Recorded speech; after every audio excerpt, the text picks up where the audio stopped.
Welcome to the HCI family of podcasts. We're your source for personal, professional, and organizational growth and development. We share our own original research, explore industry trends, and interview executives and thought leaders from across the globe. Join us for practitioner-oriented content around all things leadership, HR, talent management, organizational development, and change management. Maximize your personal and organizational potential with the HCI family of podcasts.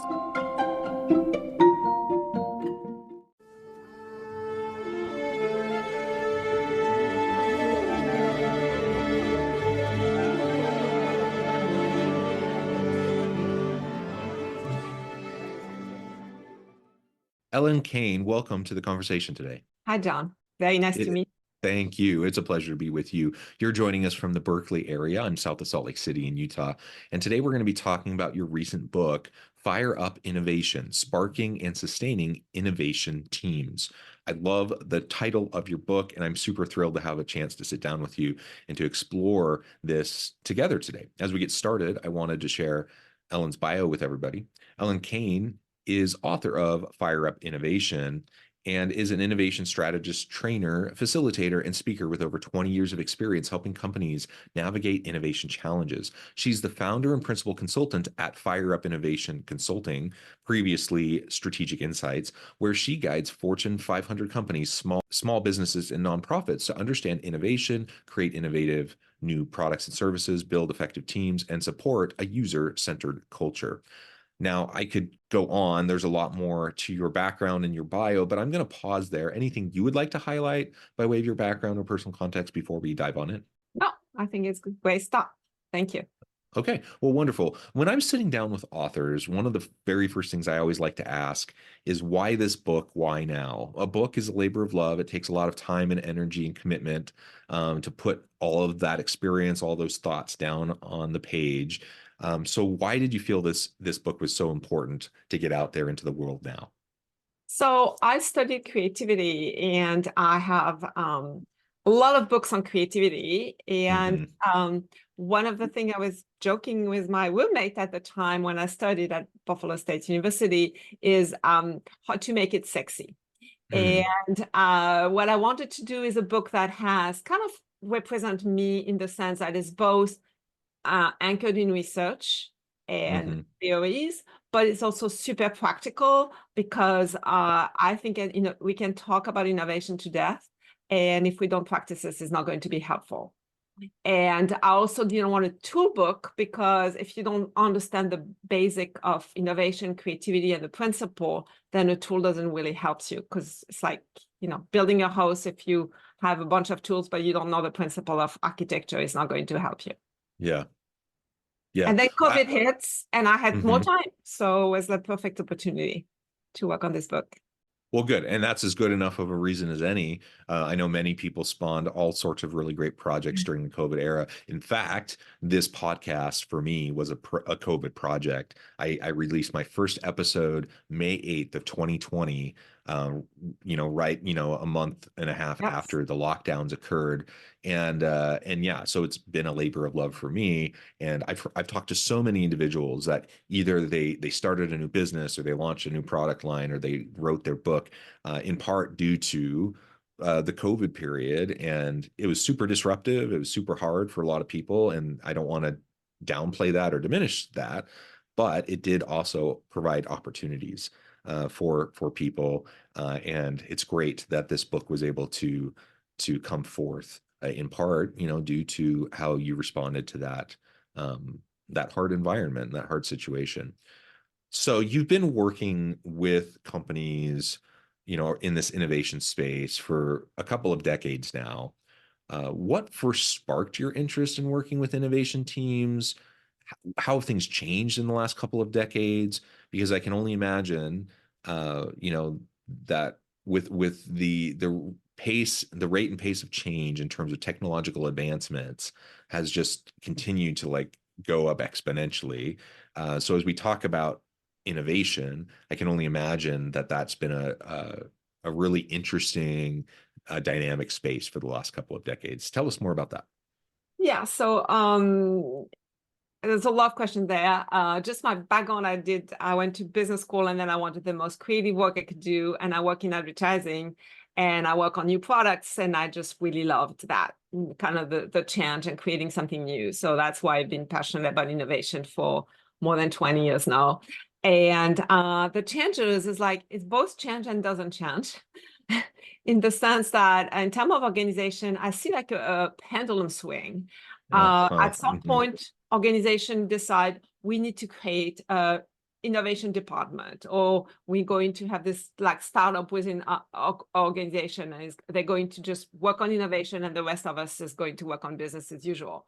And then when that doesn't work so well, then they're like, well, no, everybody has to work on innovation, and we move it back, and we cut that budget, and everybody's working on innovation. That might not work so well. And then maybe we buy a new company, buying startup because we realize we have a culture that's not really helping. So we buy some startups and we integrate them. And sometimes it's successful and sometimes not so much because the culture itself can kill innovation from a startup. So feels like nobody find the perfect solution. And so there is a lot of back and forth between those different models of how can we do innovation. What I have to say is innovation is definitely a bigger word than it was 20 years ago. Like it's almost like a buzzword. Like, of course, we want to be innovative. But what I found is a lot of the companies don't really know how. And then you put together teams because of their skills, their background, their technical skills, their specialties, but then they don't themselves know how to work on the innovation team because we don't train people about that. So we put the people for the skills, but then they have to work together. And that can be really challenging at times. Yeah, and amen to the buzzword piece. Like I'm thrilled that more people are talking about innovation today than it seems was the case in the past. I think that's wonderful.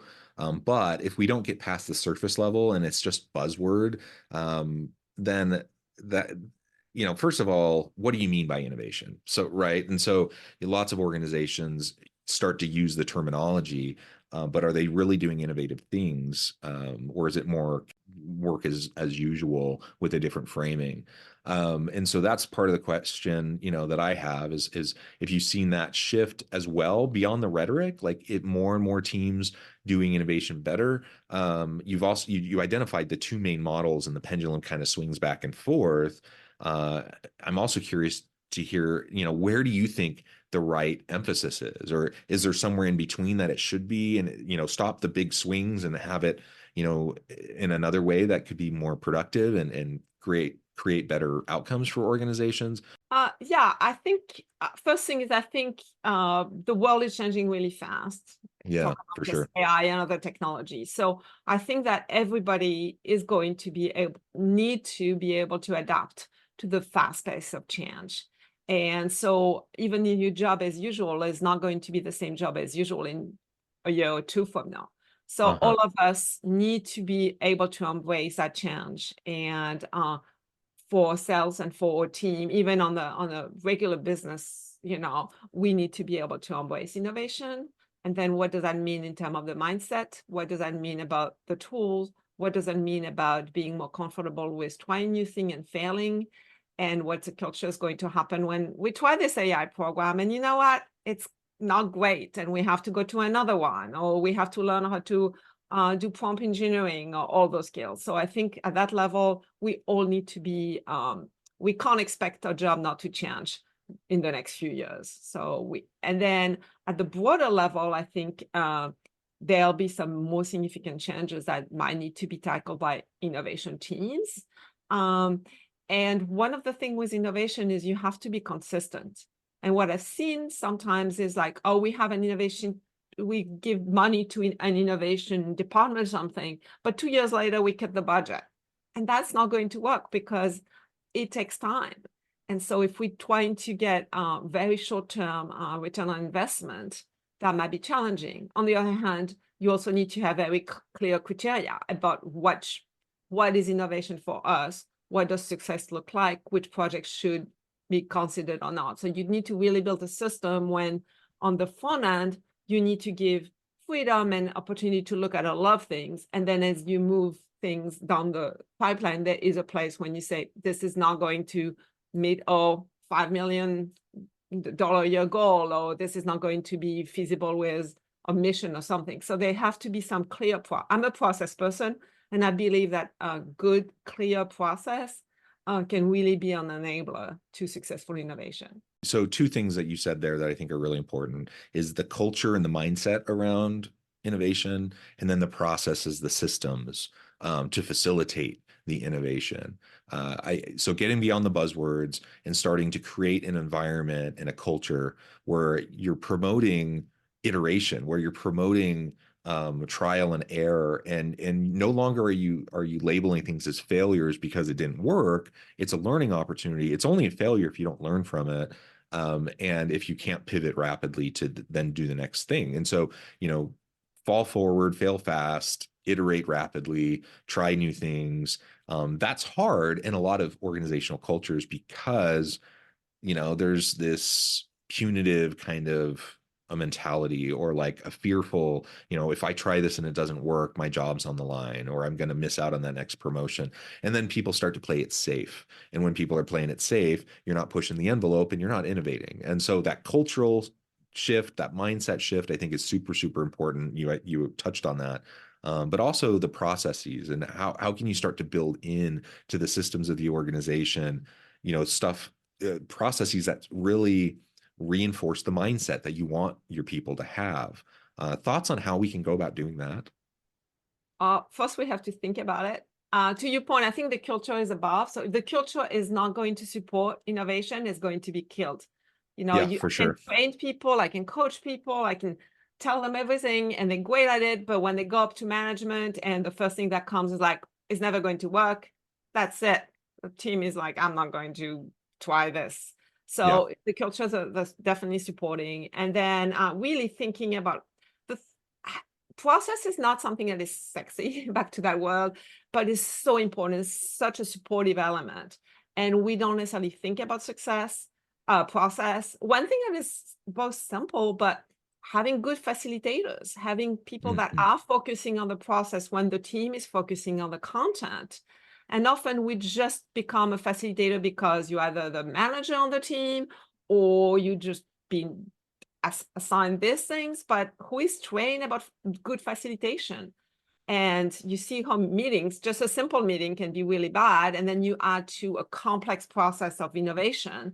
And unless you have team members or external facilitator that really can focus on that, so then it's an enabler to everybody else to be free and to think and to look at options. I think that is really important.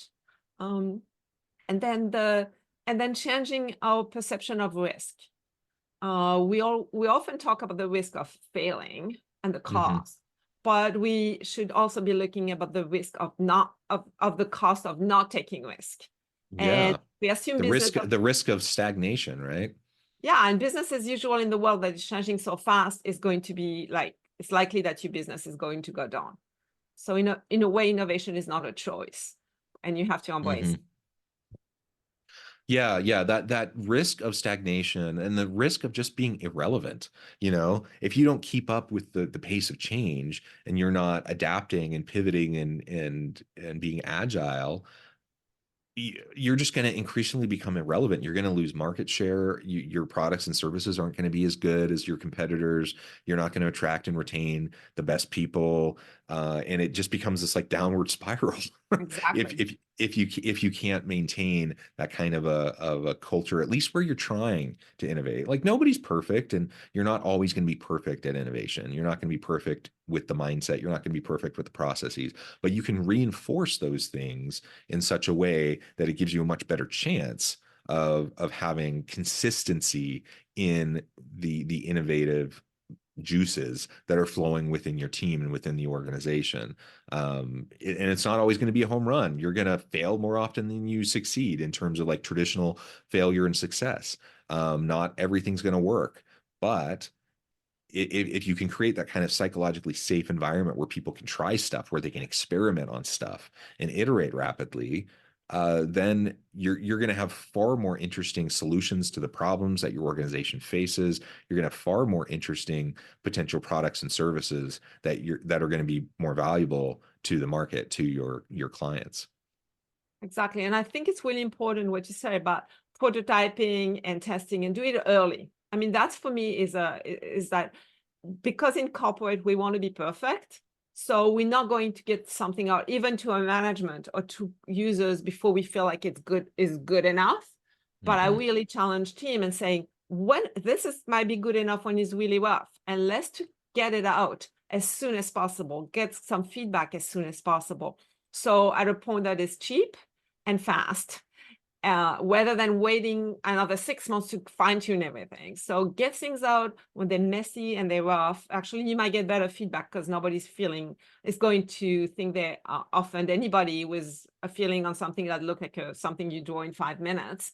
And so it's a prototyping and testing fast and iterating again and again and again as a learning opportunity, as you mentioned, rather than at that point, we're not going to try to measure hard number. We don't know if that project is 5 million or 20 million, but are people excited about it? Do they get it or they don't? That's information you can get really early on, and that's really helpful. Yeah, for sure. And part of, I think, the innovative kind of mindset and the culture is also built around diversity, in my experience. Having a more diverse team, having people with different backgrounds, different experiences, different worldviews, different expertise, different skill sets, cross-pollination, interdisciplinary, multidisciplinary work teams, that is some of the secret sauce, I think, to innovation. Can you tell us more about why team diversity is such a big focus in your book, and how we can go about, thriving in a more diverse environment, understanding that, yeah, it can be challenging. Putting together diverse teams can be challenging. Sometimes managing diverse teams can be challenging. But if you want innovation, it's part of the secret sauce there. Exactly. So the reality is it's harder to work people that are not like us. It's harder to do it. But that's really what's important, because we're trying to solve complex problems. They Yeah. have multi-aspect to the solution. And so if not everybody's in the room, then we might miss a key aspect of the solution or the ideas that we'll discover much later when, oh, we need to talk to the finance person, or we need to talk to that manufacturing person and realize that we can't make this thing, or it cost us 20 million, or all of those. And so having as many people from different perspective in the room early on a project can really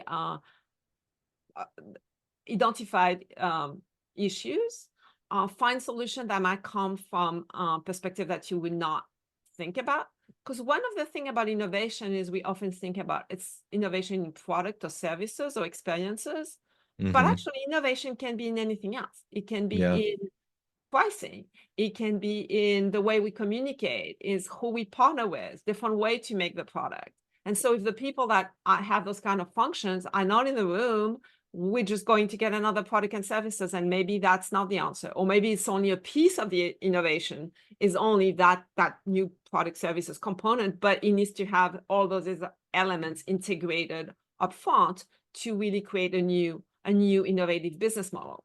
Yeah, so you can have innovation around processes, around efficiencies. You can have innovation around quality control, innovation around every last piece of the business. Exactly.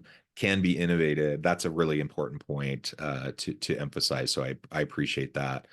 All right. So as we're thinking more about how to do this effectively, what have you seen as like some of the biggest roadblocks, the biggest setbacks for organizations, despite maybe their intention, despite maybe their aspirations around trying to become that really great innovative organization with an innovative culture? I mean, the culture is one or the biggest roadblock.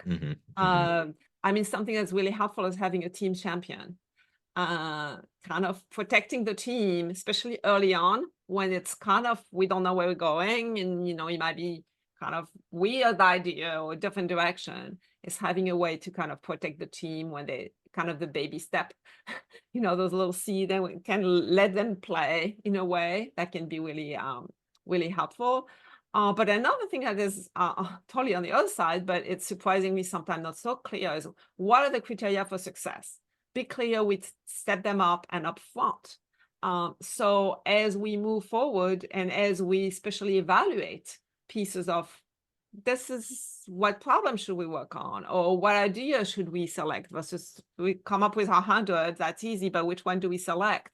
Having decisions that are made with very clear criteria in mind, that what is important, how is it in line with a mission, how is it in line with our value proposition, how does it fit with a customer's need, things like that. And so that can really be helpful. And sometimes and it's okay to have constraints. I learned that designers love constraints. It's easier to design within constraints. So is this something a management has in mind about something, or it's important to be upfront? It's actually helpful. There's a play we want to be free, but it's also important to have clear criteria about how is a project will be able to move forward, what's important, what's less important. So we don't judge idea on what we like or what we're excited about, but on, how is it going to, what does this organization want as moving forward with the innovation projects? Yeah. And I think that's one of those tensions, because, you have your mission, you have your vision, you have your values, you have your core strategy as an organization, and you want to have congruency and alignment. But on the other hand, you want to innovate, and sometimes that innovation means you're going to end up possibly going in completely different directions, right? And so finding ways that you can ensure, alignment and consistency with mission of the organization, while leaving open the door for new opportunities without completely flooding your teams with like endless possibilities, because there are endless possibilities when we're talking about innovation. Literally, it could be anything, and you can't chase everything. You can't throw every last piece of spaghetti at the wall to see what sticks. You do have to make choices. You do have to prioritize. So what have you seen? How can we help leaders navigate that tension around alignment and strategic consistency versus really trying to foster this environment where people can pitch new kind of wild, crazy ideas even sometimes, and try different things that maybe we'd never thought of before? I mean, that's where you have a great leaders that have a vision and kind of see what's the range of you want to give to your teams of let's play, and you can go wild, and at some point it needs to be, and it could be, we give you play time and budget time for a year, but in a year we want an MPV and we want to have some customer feedback or something. So there is kind of some roadmap that you can do. I hate the funnel concept, because I'm just assuming that innovation has a very nice linear path, which it doesn't, because it's messy up and down. But having some framework for the team to play and know kind of what their playground area is, I think is really important. And it takes some strategic decision. It takes sometimes it's like a leader is willing to say, hey, you know what? I'm willing to lose on these projects because that's a learning experience and we need to do that. And we should actually celebrate failure and things like that. But I'm not willing to lose more than 5 million on this. So things like that. So be clear. I think ambiguity is not good. If it's like, oh, we'll just play and we'll let you know later, that's very uncomfortable. But if we like, okay, you can play to this point within those criteria, and then we'll review, and then we decide what's the next space we're willing to open for that project, or say, that's not going to work for us. And it should also be managed as a portfolio. So it's not like one innovation. It's like we have a portfolio, and then we can also evaluate those potential new ideas against each other too.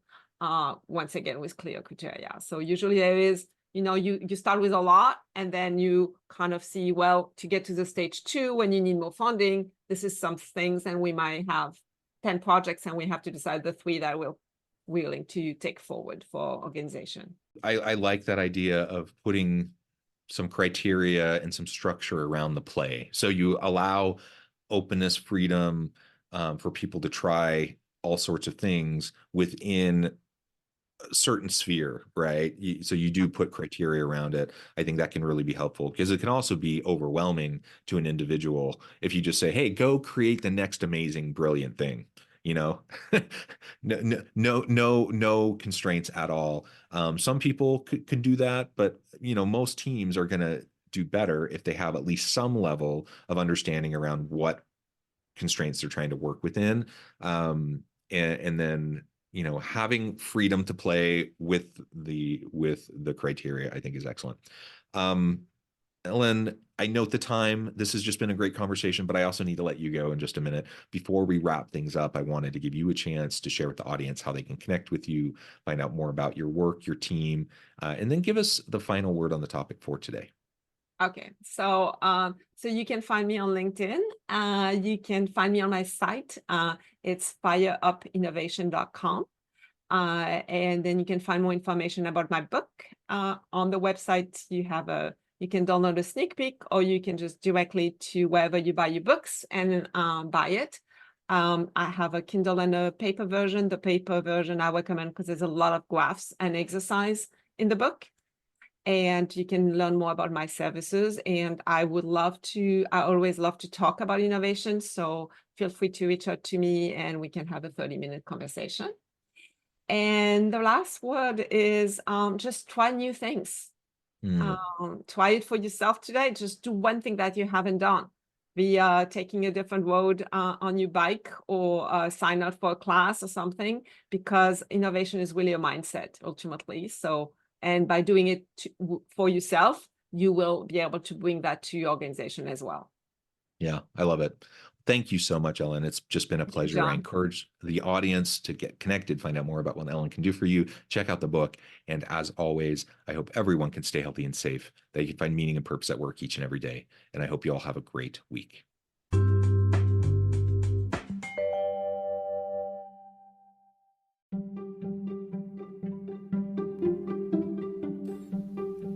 Thanks for joining us for this episode of the podcast. We hope you stay healthy and safe, and please join us again soon.